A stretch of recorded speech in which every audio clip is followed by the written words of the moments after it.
Recording. Start recording. All right, perfect. All right. This is episode 2 of the Advocating Brother podcast, or the Advocating podcast, or whatever how the name is. Uh, so I think from now on, the format I'm going to make for solo episodes or most of the episodes. I'll start off with my brother's updates. Oh wait, all right, there we go. All right, so if you see me look over here, it's because I'm watching my brother. All right, so I think for solo episodes, to start, I'm just gonna talk about my brother's updates, and what we've been working on lately.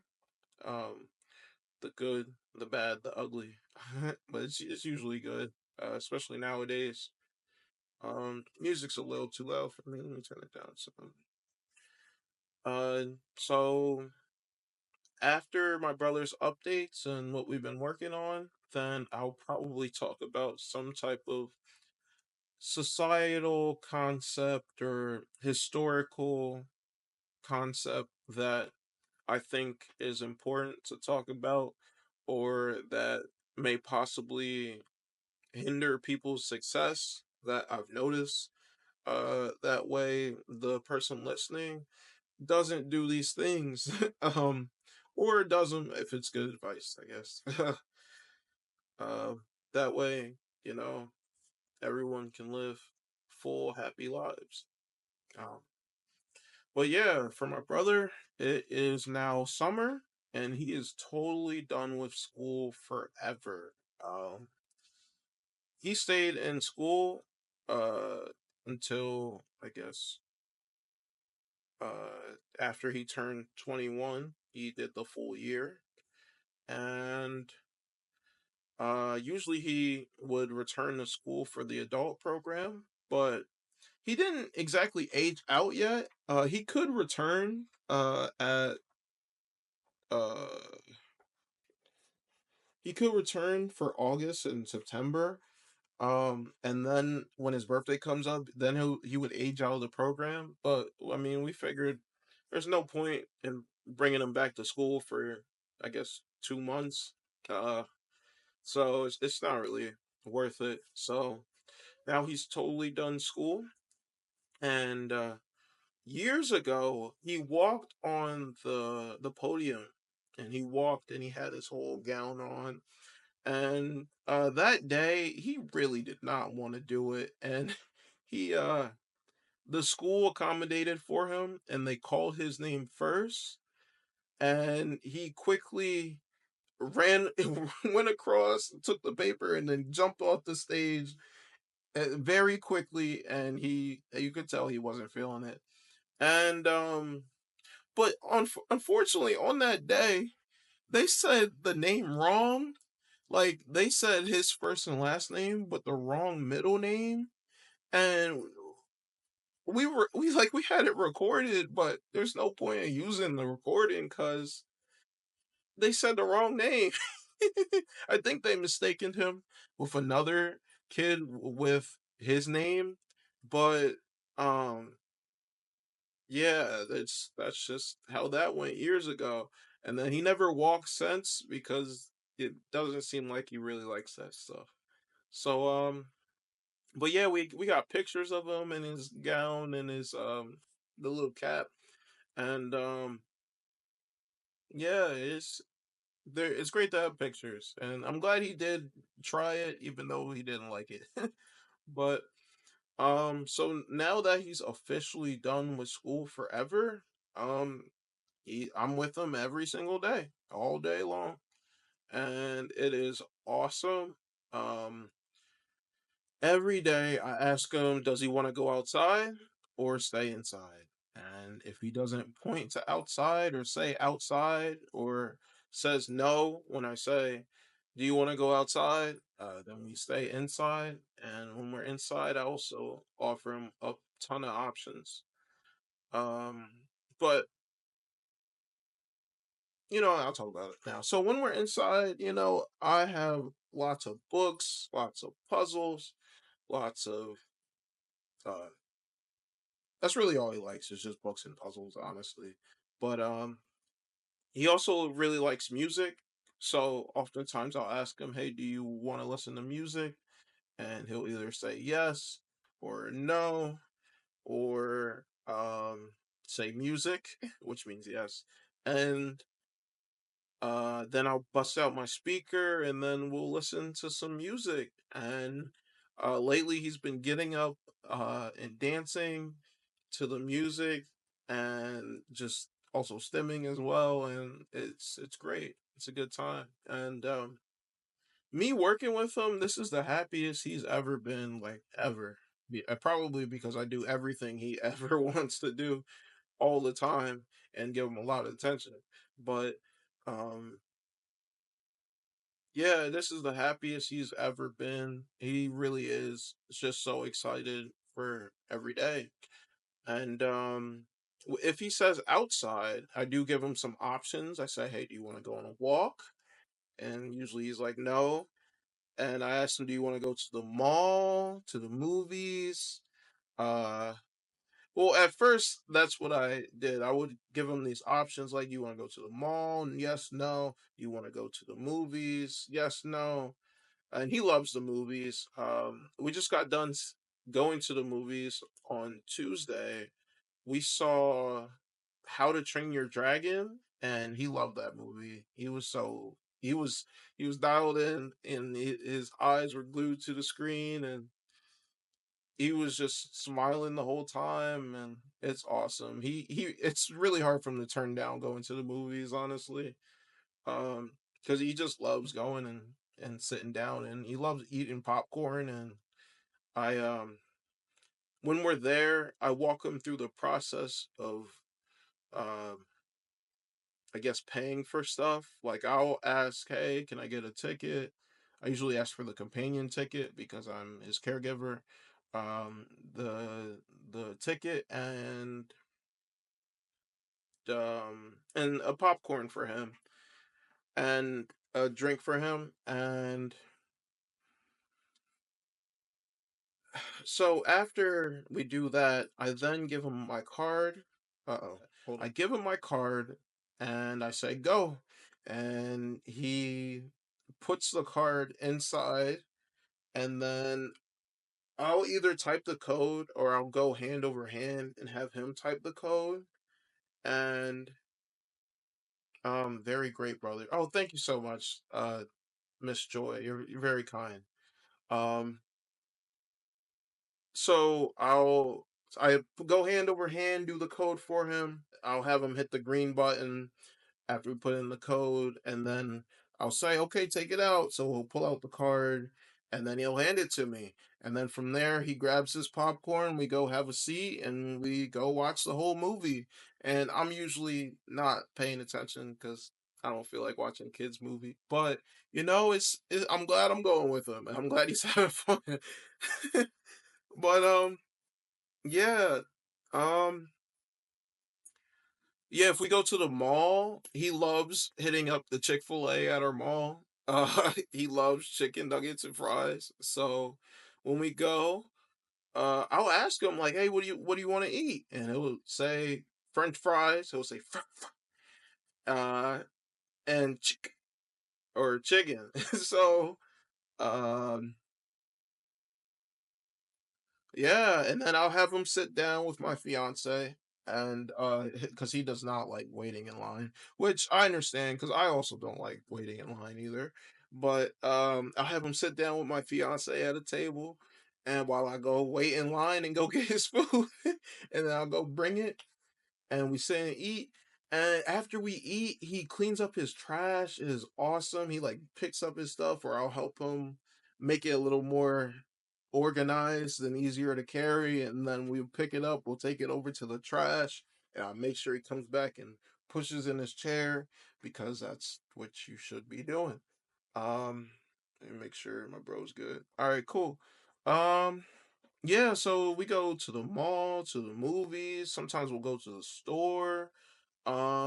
If I ask him to go to the store, he usually says no. But he's always, if he wants to go outside, and I tell him, "All right, we got to go to the store." He's so well. I wouldn't say always. He's usually ready to just drop everything and get ready to go to the store. Sometimes he's like, no. And I'm like, okay, well, how about this? You get 20 more minutes of iPad time, and then after 20 minutes, we're going to get ready to go to the store. And then he's like, yes. And then after about 20 or so minutes, well, I'll after 20 or so minutes, I'll come and get him. But after saying to him 20 or so minutes, I'll ask him, do you want a timer? Sometimes he wants a timer, sometimes he doesn't. It's always helpful uh, because a lot of people with autism don't understand the concept of time very well. So it's often helpful to show like a visual timer to so that they can keep track of time as well. And that way it's not as much of a surprise for them when 20 minutes goes by. But yeah, 20 minutes goes by, I come back, I say, all right, time to go. And he's usually ready and he's like smiling and happy. And I think that's because I gave him extra time on his iPad as opposed to just being like, no, get up, it's time to go right now. Cause you gotta compromise with him. Also, an adult, so he has every right to say no. So but yeah, to the store. Sometimes we walk around outside, or we'll walk to the park. But that's only if he says walk or park. I leave it all up to him. Every day, I'm just trying to make his dreams come true. Oh, and when we're in the car, he's controlling the music. Well, I have a playlist for him filled with his favorite songs. Um and I'll put this playlist on and we'll I'm sorry, I'm losing it. I'll put the playlist on and as we're driving, I taught him to say change it if he wants me to change the song. And so if I hit a song and let it go for a little bit, and either he says change it or he starts jamming. He's either like change it, or he's like just starts headbanging, having a great time. Uh, I actually got him a pillow for the car, like that you put on the headrest just for his seat as a preventative measure, because he loves to headbang, and it just makes me so nervous that he keeps hitting the back of his head on the headrest as hard as he can because he's having fun dancing to, I don't know, Katy Perry or something.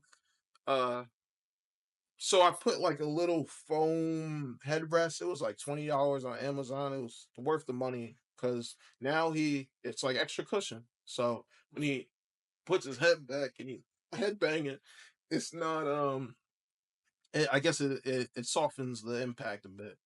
Um, yeah, but so his favorite music is Lady Gaga, Pink, Taylor Swift.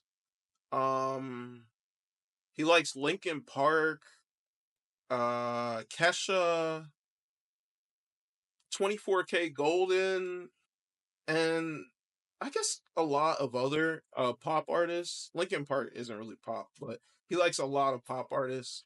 I showed him Charlie XCX, and he loves Charlie XCX.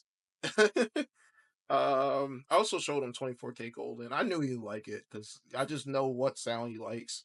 Um, oh, but recently I have showed him, like just yesterday, he kept saying change it, change it, change it on his playlist, and he just kept saying change it after like 20 songs, just change it, change it, change it. So I figured, all right, I'm gonna try a different playlist. So I play my work playlist like when I'm driving to work, and he is enjoying it for a bit, but then he starts going, change it, change it, change it, change it again. And then I play a rock song for him. And his mood changed drastically. Like, he just closed his eyes and then laid back and then just went. So I had this idea, I'm going to show him classic rock. So I put on my old classic rock playlist from college And I show him Jimi Hendrix. Oh, he loved it. He was like, oh, he's having a great time. He actually really likes classic rock. He really likes Jimi Hendrix and Paul McCartney. Um, I don't remember the other artists I showed him, but I remember he really liked Paul McCartney. There was a couple Paul McCartney songs he really liked, but I think I'm gonna keep showing him more classic rock because he seems to really like it. And his whole like temperament changes. Like he just closes his eyes and he just it makes like a stink face. It's kind of funny. He's like, yeah, he cracks me up. He's so funny. Um, but yeah, oh, some things that I've done lately that makes it easier to understand him or easier for him to talk to me. My fiance created this idea, but so basically I'll ask him like, where do you want to go? And usually he either points or just says yes. And then I'll say outside and he'll say yes or no. But now when he oh man, how was I gonna say this? So now I'll say like, where do you want to go? Go to the and he finishes the last word. He'll say like mall or move or sometimes he says it all the way mall movies. But what I do now is I really just try to start the sentence for him and let him finish the last word because that actually helps us get to the bottom of where he wants to go a lot faster than and it's a lot more comfortable for him because he doesn't really like to talk. I gotta be honest with you. He doesn't like it. I can see like he just doesn't like to talk. He's never really liked to talk. He always found it to be work. Like it's doing a lot of work to talk. So yeah, but now he'll say the last word. I'll be like, "Hey, where do you want to go? Outside? Okay. Do you want to go to the?" And then he finishes the last word, and it's helped a lot actually. I think it's easier for him to process. And my brother, and not only does he have autism, but he also struggles with receptive processing and just hearing words and understanding and taking action from what he heard. Uh, so sometimes I do try to talk slower to him or use a lot of, well, I personally use a lot of first we're doing this, then this, next this. First we put on our shoes, then we go to the car. First we went to the store, now we're in the car. Next we're going to the mall. And I feel like those type of organizing words really help him. And that isn't really a receptive language or a reception. Oh my goodness, my a receptive language deficit issue. Uh, that is something that does help people with autism. Like, if you've seen them, there are visuals that say first, then next. Um, I'll show you an example. I do have one available, but it does help to use visuals a lot. When we're out in the supermarket, I always use visuals so that way he has like a visual shopping list. But if I'm explaining like, hey, we're gonna go somewhere, I can just use the words and he'll understand. But some kids I know it helps to use visuals. Like when I say verse then, I'll show you what I mean. I'm pretty sure I could just pull it up some way. Let me show you. So I hit this. Uh-oh. Let's turn that off. Nope, that's not the right one. This one? Yep. Okay, so this is what I mean by a first then visual. Let me pull it up on here. Or no, that's not the right one. Yeah, that's the right one. Okay, there we go. So yeah, like these are visual examples of basically what I'm doing. And I do have a couple of these. I've actually made them myself because I was taught how to do that in teaching school. Uh so I have made some of these and personalized them just for him. Like I'll put pictures of things that he likes in the background so that it's just more appealing to him. But yeah, so there's these first then and it just organizes the day a little better. Like as you can see on there, I as you can see, I can't even see it. It's so little. Oh my. Okay, it says first put the toys away, then play on computer. So it's like first do this task and then what's gonna come next, you know? And usually it's used for work. Like first we do this task, then we do this task. Um but the way I have been using it, it really is well, I guess I have been using it for task completion. Because I'm like, well, first we have to put on a nice outfit, and then we can go to our cousin's house. Or which I guess that is work, and then we're transitioning to something else. Yeah, I don't think I'd use them any different now that I think about it. But yeah, let me go back to what I had. All right, let's see where we are.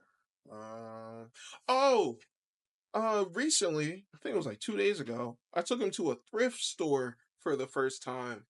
And before we went, I said, "Hey, we're gonna go to a store called a thrift store. A thrift store, they sell clothes, uh, iPads, computers, books, and stuff like that for low or I don't think I mentioned the money part, but you know, thrift stores it's cheaper to buy things there. I didn't put the money part in because that the whole concept is very complex and it's something I would need to present separately. But yeah, I took him to a thrift store for the first time, and I just realized that description of a store or thrift store. I'm pretty sure all stores or most stores sell all those things. Now that I think about it, but you know, it's okay. But yeah, I took him to the thrift store, and he picked out some books. He picked out a book about Puss in Boots, and I forgot he really likes Puss in Boots.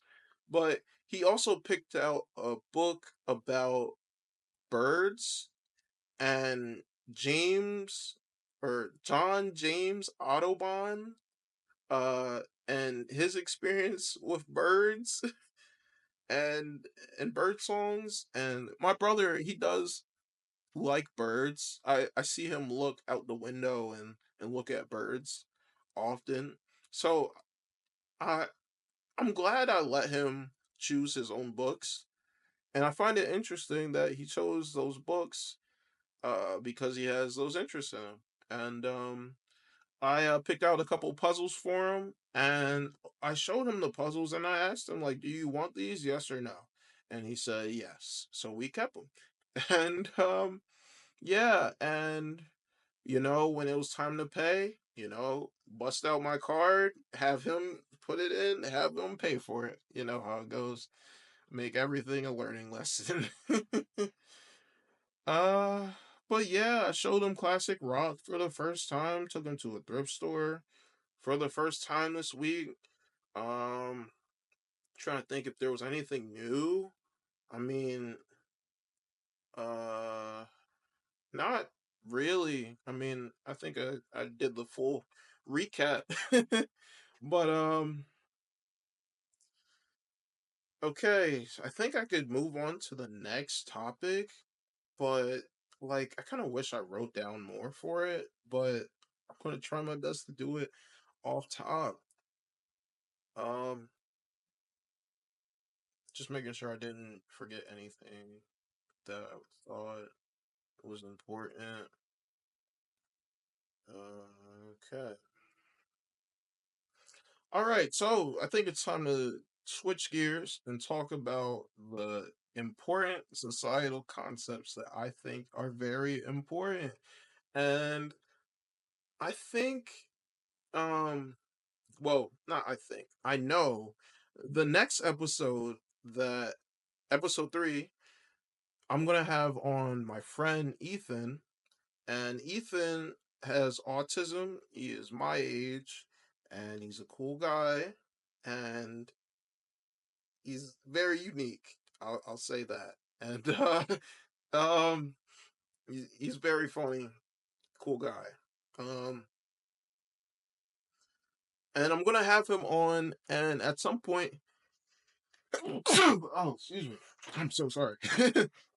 But I'm gonna have Ethan on, and at some point we're gonna talk about masking in the autism community and what that means and why this is a thing. And I already know what it means and why it's a thing, but I want to hear from him. And we can really get into some in-depth conversations about it. But that's for next week. This week, I just wanted to do like a brief intro, not so much to masking, although it is a part of it, but I wanted to talk about how oftentimes people without disabilities make life harder for people with disabilities. And that's um, the reason for this uh, is typically through well, not the reason for it, but how this is accomplished is usually through shame, control, trying to change people with disabilities like they're the problem, bullying, um and even just not understanding autism or other disabilities. um and in my opinion, autism is its own normal, and if you want your loved one to thrive, you must embrace their abilities and interests without any type of expectations. And w- you know, okay, where can I go from here?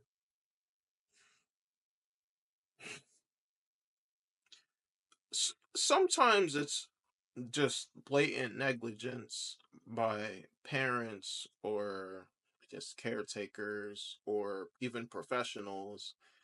Um, but oftentimes it's just people don't understand autism.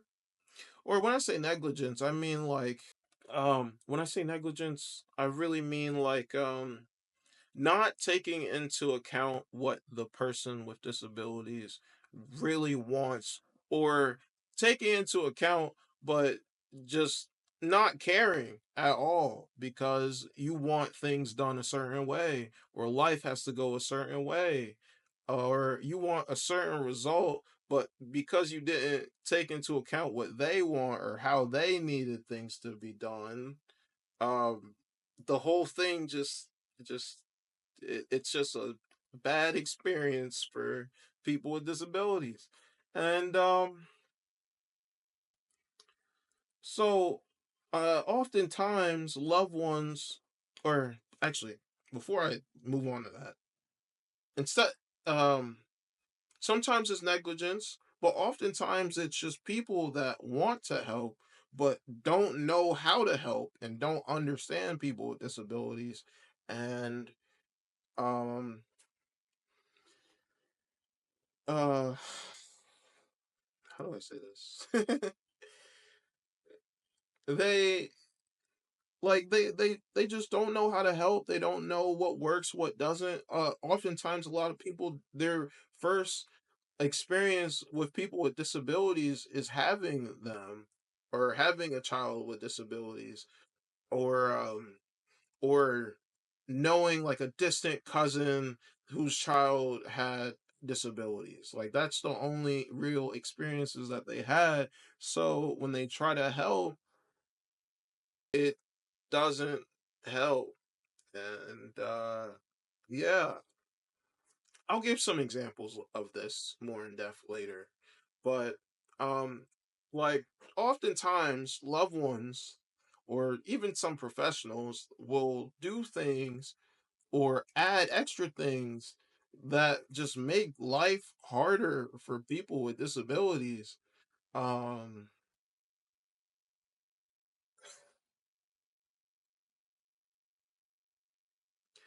I could give a brief example, but there's I don't know. Maybe I should. I'm trying to think. Maybe I should talk about in a different way, or well, here's a brief example. So for the past couple of days, or not even past couple of days, for the past couple of weeks, I've been working with my cousin who is more severe than my brother. He's nonverbal. He's about my age, and um, he's more severe in that he doesn't talk or communicate reliably at all. Like even my brother has yes no responses.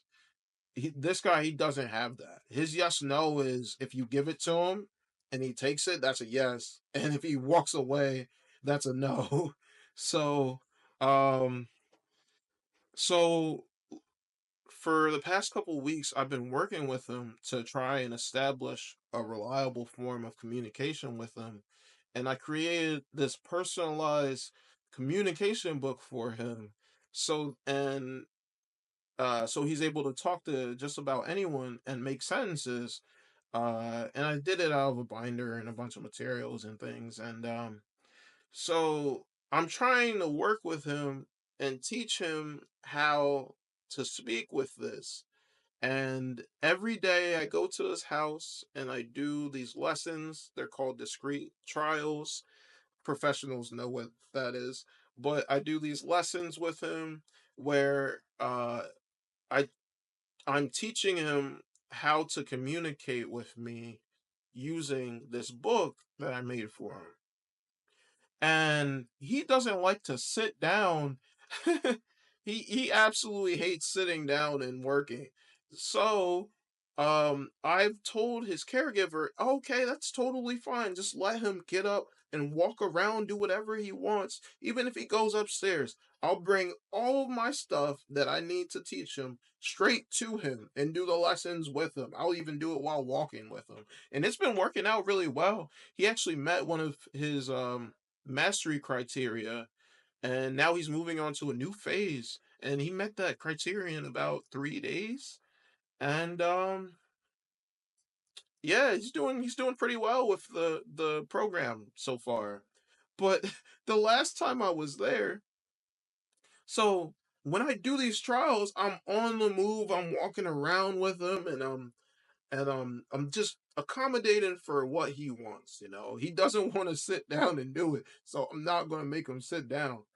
But his caregiver, she thought it would be a great idea to grab his arm, bring him to the chair, and have him sit down and work with me.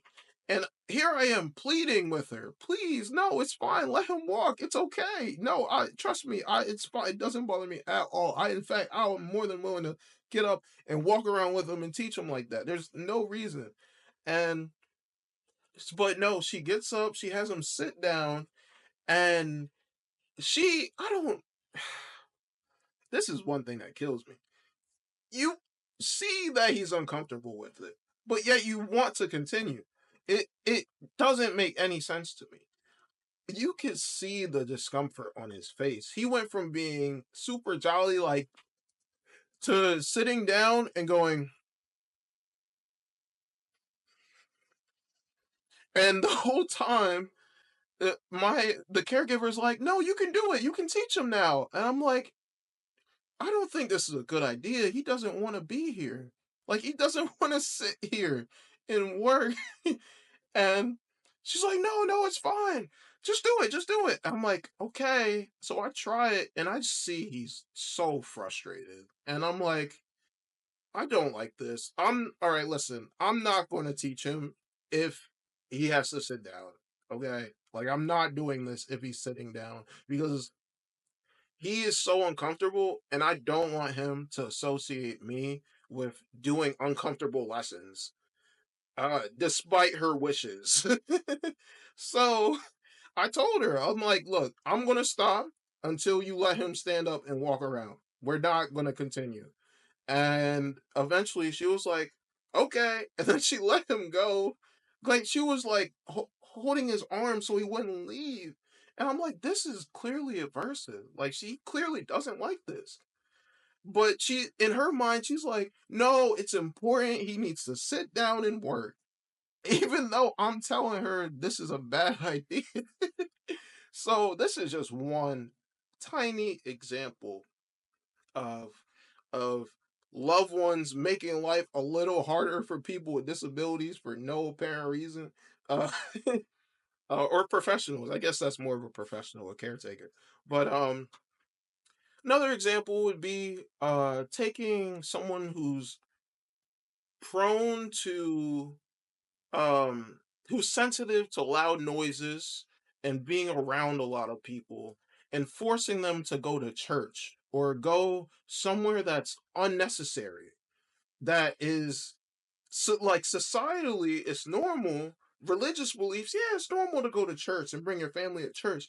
But if the person with autism has sensitivities to these various aspects of the community and they're not prepared for it, forcing them into that situation so you can look normal or be normal and be a part of the community, even though your loved one is suffering. Let me make sure I'm still recording because something just happened. Okay, cool. I'm still good. Yeah. That I think that is just insane.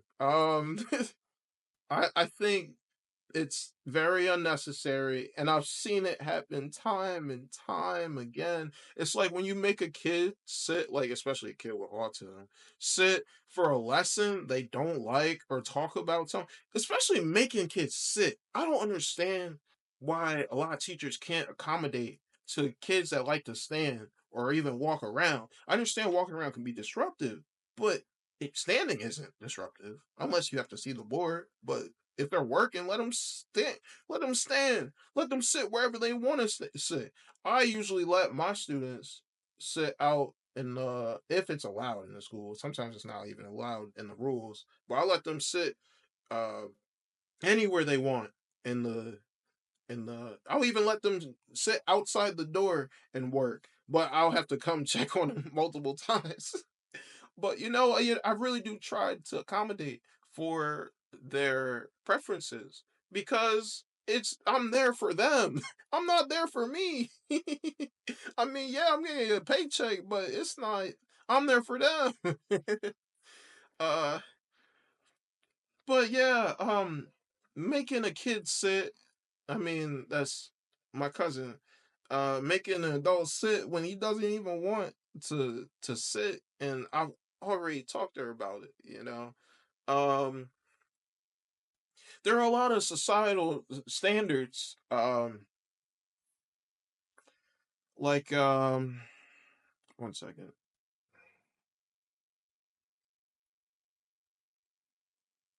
So in society,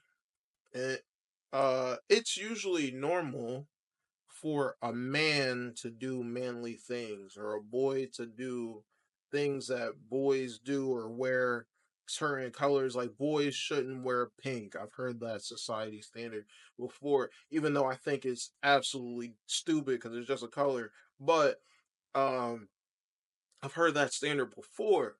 Say if we impose the society standard that adults shouldn't be watching kids shows or watching cartoons, and really shame that.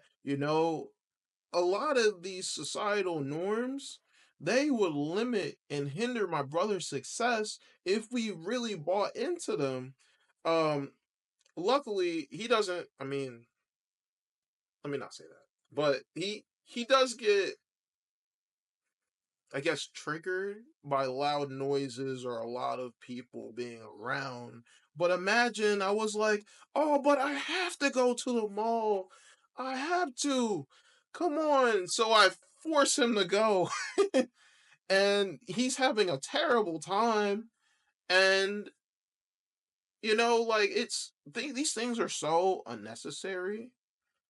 And I understand, like, it's tricky leaving nonverbal people with others. It's hard to trust people, and he is vulnerable.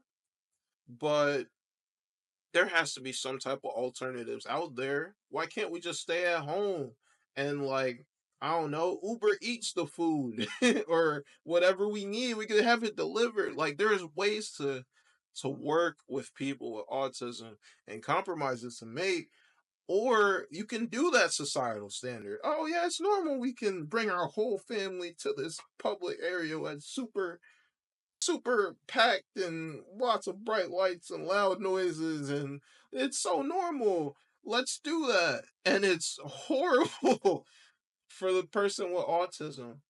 Um that's just one example. Back to the I guess the gender values, or I don't know what they're called. Societal. Um, it's definitely got something to do with gender. I don't. I can't think of it right now. But so my brother, he really likes a lot of uh pop artists. Like, imagine if I was like, no, that's girly music, you can't listen to that. Or when he watches cartoons like Powerpuff Girls and he's 21 and he loves Powerpuff Girls, specifically the episode with the Rowdy Rough Boys. uh Imagine if I'm like, no, you can't watch cartoons, and really limited him. And he loves Taylor Swift, Kesha, and Katy Perry. Those are his favorite artists. Imagine I'm like, no, those are too girly. You gotta listen to more manly things. Like, I would be hindering his success. I wouldn't be embracing his abilities and his interests. And although I would be imposing societal norms on him, like, it would just hinder him. It would make life a lot worse for him because um like, that's just what he likes. That's just what he does. And he loves cartoons. And he just loves that stuff. And for me to be like, "No, you're an adult now. You can't do that."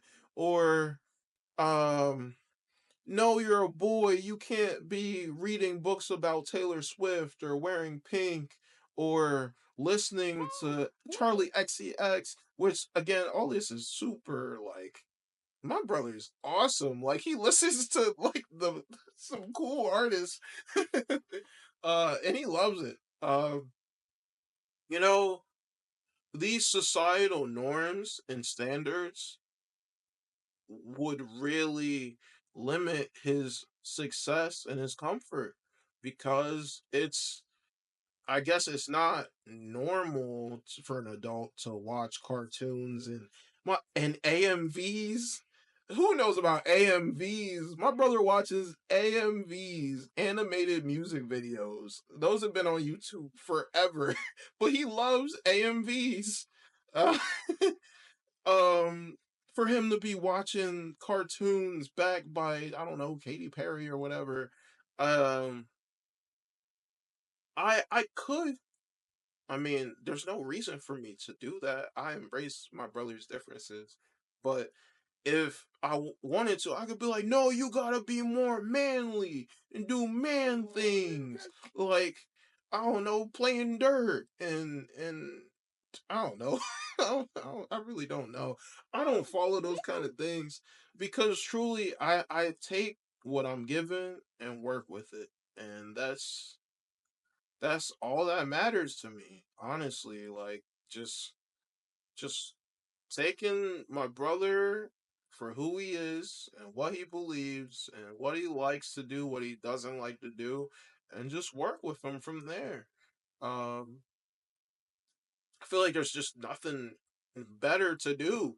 And doing that, he's thriving. Again, he feels more comfortable to be himself and and just speak, and like, he doesn't, it really takes so much pressure off of it. And yeah, I think that that concept very much is probably relatable to people, loved ones of those with disabilities, and people with disabilities. And I think that is where masking comes from, because people don't feel like they're able to be themselves, so they have to put on a so called mask so that the people around them can like them or leave them alone.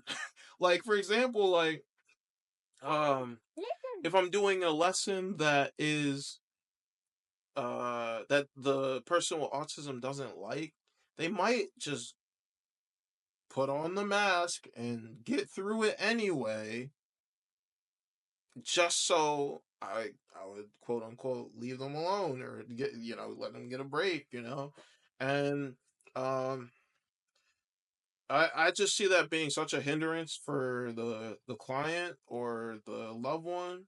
It's also a hindrance for the professional because you don't even know what's actually helping, or you're not even taking into consideration what the client wants.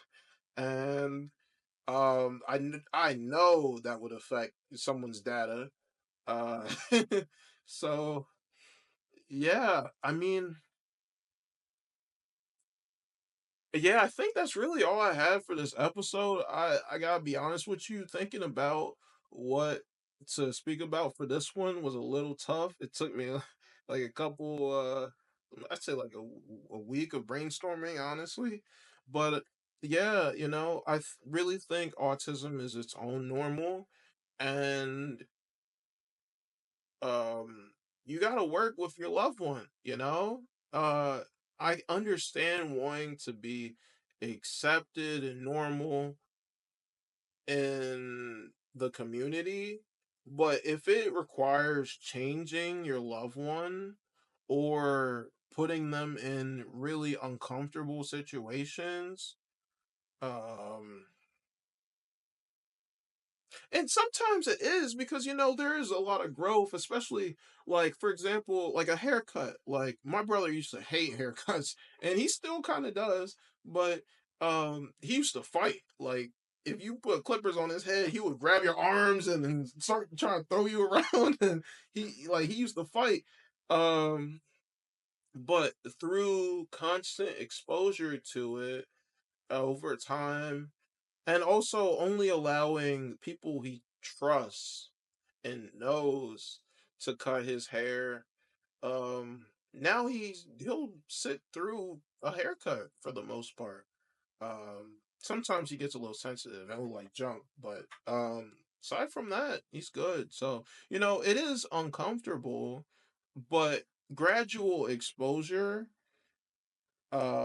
gradual controlled exposure, under the guidance of someone that knows what they're talking about, that will definitely help if you really want to introduce them to new things or new communities or new ideas or stuff like that.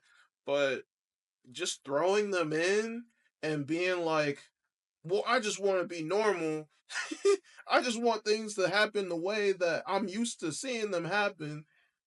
Uh, and then being frustrated that your loved one is like just not doing well is insane to me. And yeah, it just doesn't work. It it doesn't. and it leaves everyone feeling frustrated and hopeless. And work with your loved one, work with them. Lean into their abilities and their interests, and they will surprise you. Um, like I said last time, my brother has evolved. um, we went from me asking him, "Do you want music?" Yes, to him picking up the speaker and bringing it to us and yelling music, to him going on his like going on his iPad, finding a certain song, playing it, looking at me, and I didn't teach him this again. And then to him finding the songs on YouTube, playing it, looking at me, and then I say, "Is this the song you want?" Yes. And then I find the song and play it for him. And that's something I didn't even teach him how to do. That just came from leaning into his interests and working with him, no matter what his communication style is, and not putting any type of expectations on him other than using his words to say change it. Because sometimes he'll go like this, or he'll go bubba, which to him means change it. And I know it because in the past, when he said bubba, I changed the song and it was fine. But now I ignore all of that and only change it when he says change it. And sometimes when he does it over and over, I I'll say remember to use your words, and then he'll say change it. Um, but yeah, he uses his words and says change it, and that's really the only expectation I have for him. And it's awesome. We'll literally dance together. Like he'll get up and he'll start spinning or doing this little two-step move that he does where he's like moving left and right, and it's a good time. It is a great time. Soon I'm gonna start taking him to the library, and we're gonna work. Not work. We're gonna read books in the library. um, I don't think he's been to the library yet. I'm not. I don't. I mean, the school might have taken him, but I really don't know. But I'm gonna take him to get his library card probably sometime next week. And yeah, we're gonna be at the library now. And he loves books. His favorite is Dr. Seuss. Um, but he really does love books. And um, oh, I guess that's another thing that we have done that I forgot to mention in the earlier part. But after getting those two books from the thrift store, I then asked him, "Hey, do you want to read any of these?" And then he pointed to the bird book, and we then sat and read that whole long bird book. And the the whole time, like after every couple pages, I would say, "Oh, this is really long. Do you want to keep reading?" And he'll be like, "Yes." And I'm just like, "All right." And I keep reading the book. It was like it's in the shape of a like a hardcover kids book, like a Dr. Seuss book, but on the pages it was like say if this was the whole page, from here to here is just all text, and then the rest of the pages is pictures, and every page it was like that, and I feel like I was reading paragraph after paragraph. And I was like, "Are you sure you want to keep going?" He's like, "Yes." And then we read all the way to the end. It was me reading to him for the most part, and then I'll point out the birds and we'll point at them. And then after, when we get to the end, we always say the end. So yeah, I've been reading to him too. Um, I keep trying to do puzzles with him, but every time I ask him, he says no. And I bought him so many puzzles, but he hasn't done a puzzle in a while. Even though he chose, or he didn't choose them, I did. But he agreed to having these new puzzles. But Yeah, I don't think there's anything else I want to talk about. Let me just check the comments real quick if anybody posted any comments. No. But wait, let me check Twitch comments real quick. Oh, hey, you are from Haiti. I'm from DR. Yo, Chris, I'm just checking your comments now. I just recorded my podcast. Yo, I think I forgot to change the Twitch description. I have to remember to do that next time. But yo, Chris, thanks for tuning in. I was recording my episode for my podcast. You can find it on at the Advocating Brother, and I teach people how to help people with disabilities and spread awareness. Uh, and I talk a lot about having a little brother that can't talk, and yeah, and next episode, if you tune in again, I will have my friend Ethan on. He has autism, and I have lots of questions for him, and it's going to be very fun. Um, uh, Ethan is quite a guy. He's quite a guy. He's a very interesting fella. Uh, and he has a lot of experience, being that he's an adult with autism, and thanks for watching all. I'm gonna end the recording here, but I'll keep the stream going just for a little bit. um Hold up, I have to go check on my brother. Hold up, but thanks for watching.